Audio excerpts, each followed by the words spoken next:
Doctor से सबसे अव्वल दर्जे पे पहुंच गया।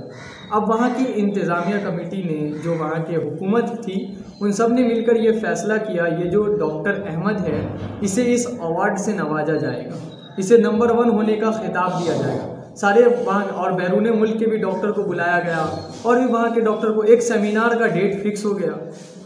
और जिस शहर में सेमिनार होना था वो डॉक्टर अहमद से दूसरे शहर में था, वहाँ से करीब 1000 किलोमीटर की दूरी पर था। तो डॉक्टर अहमद ने अपने फ़्लाइट की टिकट बुक की और वहाँ जाने के लिए शाम की फ़्लाइट बुक की कि सुबह तक पहुँच जाएंगे, आराम से हम सेमिनार में शामिल हो जाएंगे। तो वो अपनी फ़्लाइट लेता है, वो दिन आ गया, वो अपनी फ़्लाइट लेता है। फ़्लाइट कुछ दूरी पर जाने के बाद उसमें अनाउंसमेंट होता है कि आप लोग जिस फ़्लाइट में जा रहे हैं वो फ़्लाइट में कोई टेक्निकल प्रॉब्लम हो गया है, ये फ़्लाइट अब आगे नहीं जा सकती, इसे किसी छोटे एयरपोर्ट पे लैंड करना पड़ रहा है। उसे अच्छे से दूसरे एयरपोर्ट पे लैंड कर दिया गया।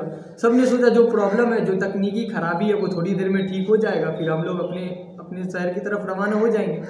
लेकिन फिर बाद में पता ये चलता है कि उस फ़्लाइट में एक ऐसी प्रॉब्लम हो जाती है जो कि वो ठीक नहीं हो सकती। ऐलान ये हुआ कि आप लोग जिस फ़्लाइट में आए हैं वो अब ठीक नहीं हो सकती, कल दूसरी फ़्लाइट आएगी, वो आप लोगों को अपनी मंजिल तक ले जाएगी।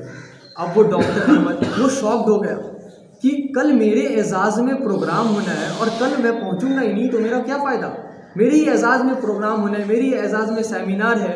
बड़ी बहस हुई, बड़ी जनाब हम कलाम हुआ, लेकिन फिर लास्ट में यही नतीजा निकला कि देखिए आपको यहाँ से जहाँ जाना है वो यहाँ से 500 किलोमीटर की दूरी पर है, आप एक गाड़ी कर लें, रात भर बाय रोड सफ़र करें, आप सुबह तक अपनी मंजिल तक पहुँच जाएंगे। उस डॉक्टर अहमद ने ऐसा ही किया, गाड़ी बुक की और गाड़ी से अपने सफ़र पर चले गए।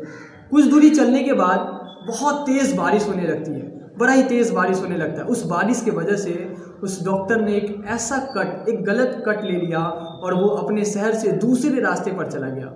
वो जाता गया, फिर उसे समझ में आता है कि नहीं, मुझे लग रहा है कि मैं दूसरे रोड पर आ गया हूँ। वो बढ़ता गया, आखिर उसे एक घर में चिराग जलता हुआ नज़र आया। उसने अपनी गाड़ी वहाँ पर रोकी, उस दरवाजे पर जाकर दस्तक देता है तो उस दरवाजे के अंदर से एक बूढ़ी खातून निकलती है। वो कहती है जी कहिए। तो वो डॉक्टर अहमद कहते हैं कि मुझे इस शहर में जाना है, मुझे बता दें कि इस शहर का रास्ता किधर से है। तो बूढ़ी खातून कहती है अरे आप तो बिल्कुल गलत रास्ते पर आ गए, ये तो दूसरे अफना गांव में आ गए। तो फिर बूढ़ी औरत कहती है देखो मुसाफिर भी हो, आप थके भी लगते हो, भूखे भी लगते हो, कुछ अंदर आ जाओ, फ्रेश हो जाओ, कुछ खा लो और फिर अपने सफ़र पर चले जाना। अब वो जो डॉक्टर अहमद था वो बड़ा भूखा भी था, बड़ा थका हुआ भी था। वो उस बूढ़ी खातून के घर के अंदर चला जाता है, वो खाना खा लेता है और जब खाना खाने के बाद आने लगता है तो वो बूढ़ी खातून कहती है बेटा अब जब आ गए हो, मुसाफिर भी हो, मेहमान भी हो, मुसाफिर की दुआ भी कबूल होती है, मेहमान की दुआ भी कबूल होती है, अब आ ही गए हो तो अब हमें एक दुआ भी देकर चले जाओ। वो डॉक्टर बड़ा खुश हुआ, बोला जी मैं आपको दिल से दुआ देता हूँ। वो बूढ़ी खातून अपने बेटे की तरफ इशारा करती है, जो कि एक दुखियारी माँ थी, उसका बेटा एक बेड पर लेटा हुआ होता है जो कि बहुत दिनों से बीमार रहता है। वो खातून कहती है कि ये मेरा बेटा है, ये करीब 3-4 महीने से बहुत बीमार है, ये हमारे आसपास के तमाम डॉक्टरों से दिखा दिया लेकिन सारे डॉक्टर ने यही कहा कि इसका यहाँ इलाज नहीं हो सकता, इसका इलाज आप एक ही डॉक्टर कह सकते हैं, अल्लाह पाक ने उनके हाथों में बहुत शिफा दी है, उसका नाम डॉक्टर अहमद है। आप किसी भी तरह से इस अपने बेटे को उस डॉक्टर अहमद के पास लेकर चले जाइए, अल्लाह पाक ने उनके हाथों में बहुत शिफा दी है, वही इसे ठीक कर सकते हैं। अब वो जो डॉक्टर अहमद था ज़ारों के तार रोने लगा। वो सोचने लगा वो फ़्लाइट की टेक्निकल प्रॉब्लम, वो मेरा कार से आना, वो बारिश, वो मुझे गलत रास्ते पर लेकर आना, ये सब अल्लाह की मर्ज़ी थी। मैं अपनी मर्ज़ी से यहाँ नहीं पहुँचा, अल्लाह की मर्ज़ी से यहाँ पहुँचा है। वो डॉक्टर कहता है अम्मा जान मैं ही डॉक्टर अहमद हूँ और मैं समझ गया हूँ कि अल्लाह पाक ने मुझे यहाँ क्यों भेजा है। तो मेरे मीठे और इस्लामी भाइयों, उस डॉक्टर ने उस बंदे की इलाज की और वो बंदा फिर ठीक हो गया। जब अल्लाह ने इस पुकार सुननी होती है, जब अल्लाह ने बिगड़ी बनानी होती है तो जरिया अपने आप निकलता है, बस हम दुआ से ना भागा करें। मेरे मीठे और इस्लामी भाइयों, हदीस पाक का मजमून है, हज़रत सैयदना अनस रज़ियल्लाहु ताला अन्हु फरमाते हैं कि एक मरतबा नबी करीम सल्लल्लाहु ताला अलैहि वसल्लम एक ऐसे शख्स की इयादत के लिए गए जो कि बहुत ही ज़्यादा कमज़ोर हो चुका था, बहुत ही ज़्यादा कमज़ोर हो चुका था। आप सल्लल्लाहु ताला अलैहि वसल्लम उससे फरमाते हैं कि क्या तुमने अल्लाह पाक से कोई दुआ की थी?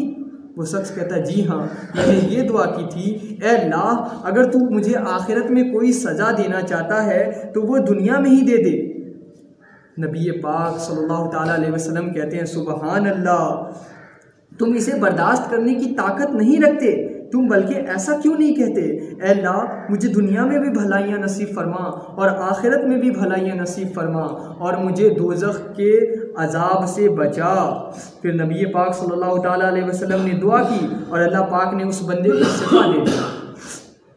मीठे मीठे इस्लामी भाइयों, दुआ की अहमियत हर मुसलमान जानता है। हमें अल्लाह पाक से क्या और किन अल्फाज से और किस तरह मांगना चाहिए, इसकी अहमियत का अंदाज़ा बयान कर हदीस पाक से लगाया जा सकता है कि हमारा खालिक व मालिक कितना करीम है, कैसा करीम है कि मांगने वालों से वह खुश होता है और जो ना मांगे उस पर गज़ब फरमाता है। अल्लाहु अकबर। लिहाजा हमें चाहिए कि अल्लाह करीम से अपनी हाजात और खैर तलब करते रहें। अल्लाह पाक से खैर तलब करने को ही दुआ कहते हैं। अल्लाह पाक से जो हम खैर तलब करते हैं उसे ही दुआ कहते हैं। और दुआ न सिर्फ इबादत है बल्कि नबी पाक सल्लल्लाहु ताला अलैहि वसल्लम ने फरमाते हैं अब दुआ अहादते, यानी दुआ इबादत का मुग़्ज़ है।